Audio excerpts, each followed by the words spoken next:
Capão da Canoa, Rio Grande do Sul, 27 de maio de 2026. Carta pedagógica. Queridas e queridos colegas e companheiros do grupo de estudos e leituras dirigidas à Educação Popular e Paulo Freire. É com o coração alegre que escrevo esta carta, iniciada no último domingo e concluída a poucas horas da nossa aula. Ela nasce das costuras tecidas ao longo desses últimos dias, em manhãs, tardes e noites nutridas pelas leituras e interpretações de a importância do ato de ler, partilhadas junto a um grupo de colegas que transformou esse movimento de aprendizagem coletiva em uma experiência profundamente marcada pelos princípios da educação popular. Nesse percurso, as diferentes leituras de mundo reafirmaram a riqueza de abandonarmos a primeira pessoa do singular, o eu, para assumirmos a primeira pessoa do plural, o nós, como nos inspira Tiago de Mello. E é justamente ao falar nele que reconheço uma das presenças que atravessaram minha releitura da obra. Enquanto dialogavam com a importância do ato de ler e, ao mesmo tempo, acompanhava produções tão potentes construídas pelos colegas, como videocartas, cadernos de exercícios e diferentes materiais em áudio e vídeo, encontrei nos versos de Tiago de Mello um caminho sensível e coerente para iniciar este escrito. Em Canção para os Fonemas da Alegria, poema dedicado a Paulo Freire em 1964, em meio ao contexto do golpe militar de Estado.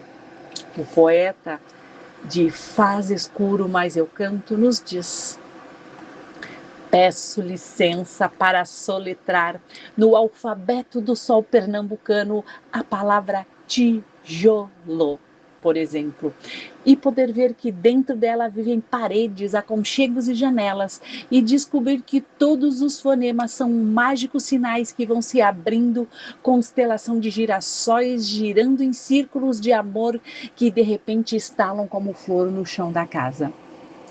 Às vezes nem há casa, é só o chão. Mas sobre o chão quem reina agora é um homem, diferente que acaba de nascer. Embora esses versos de Tiago de Mello não componham diretamente a importância do ato de ler, eles me vieram intensamente durante a leitura da obra, por isso considerei importante trazê-los para abrir essa carta.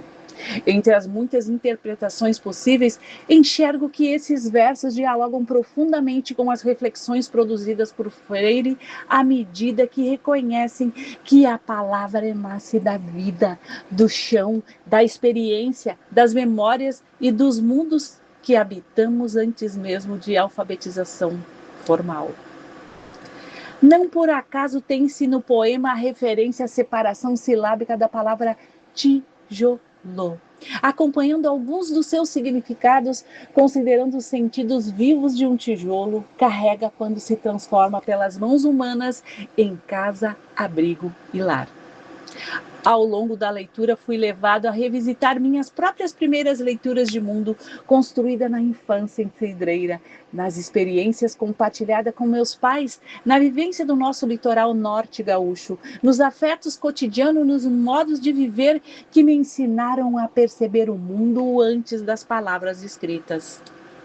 Quando Freire escreve que foi alfabetizado no chão do quintal da minha casa, à sombra das mangueiras, com palavras do meu mundo, senti uma aproximação profunda entre suas memórias e as minhas, e acredito que essa conexão, sensação, não tenha sido apenas minha. A leitura da obra de fato nos faz compreender que as nossas primeiras leituras que fazemos da vida não desaparecem e seguem sendo ressignificadas no percurso da existência. Seguem nos atravessando, constituindo novos modos de pensar, sentir, ensinar e nos relacionar com os outros e com o mundo. O conceito de alfabetização apresentado na obra distancia-se radicalmente da ideia de treinamento técnico. Ele aparece como um ato político, criador e de conhecimento. Ou seja, o alfabetizando deixa de ser visto como recipiente vazio e passa a ser compreendido como um sujeito histórico, capaz de produzir sentidos, formular perguntas, refletir criticamente e transformar a realidade em que vive. Tais considerações são observadas na obra e refletidas em outras tantas produções de Freire, como A Educação na Cidade, publicação finalizada em 1991, e que aborda a experiência de Paulo Freire como secretário de Educação do município de São Paulo. E que reitera que é um movimento em defesa da escola pública popular e na valorização das bagagens que são trazidas por cada pessoa, com especial destaque aos saberes das nossas crianças. As discussões sobre a politicidade e ou não neutralidade da educação também me vieram de forma bastante ativa. Freire reafirma que não existe neutralidade no ato educativo e que, portanto, toda prática pedagógica favorece determinados projetos de sociedade, determinados interesses e determinadas formas de compreender o mundo. Ler essas reflexões suscita pensar sobre as nossas ações e aquilo que valorizamos na escola. Afinal, quais as vozes que escolhemos escutar ou silenciar em nossos espaços educativos? As experiências narradas por Freire em São Tomé e Príncipe também reforçaram em mim a compreensão da alfabetização como prática profundamente vinculada à participação popular e à reconstrução histórica de um povo. A leitura da palavra parece ali inseparável da leitura crítica da realidade, do fortalecimento da consciência histórica e da participação ativa dos sujeitos na construção de suas próprias histórias. Ao mesmo tempo que lia a obra, fui percebendo o quanto ela nos convoca a olhar para nossas próprias trajetórias.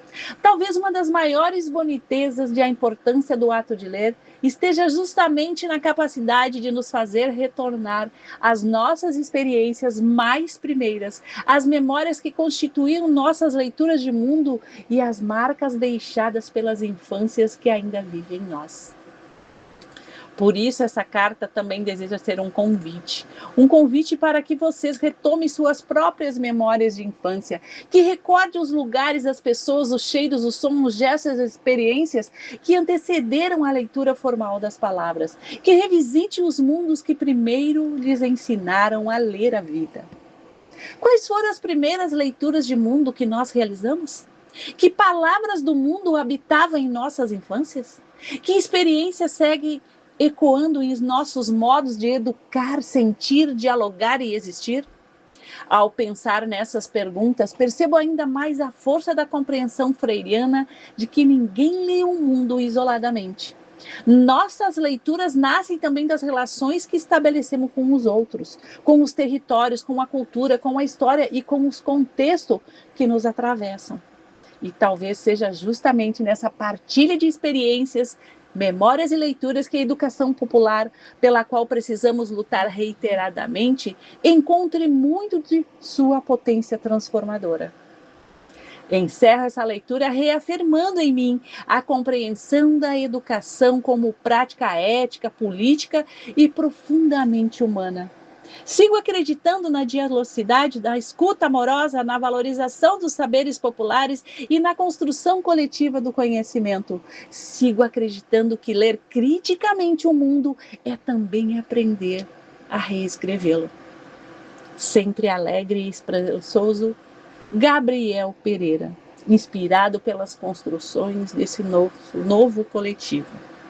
Lendo aqui, professora Tamara Oliveira, educadora popular, participante do movimento de educação popular AEPA Mulher Branca, de cabelos longos e grisalhos, usa óculos para enxergar perto.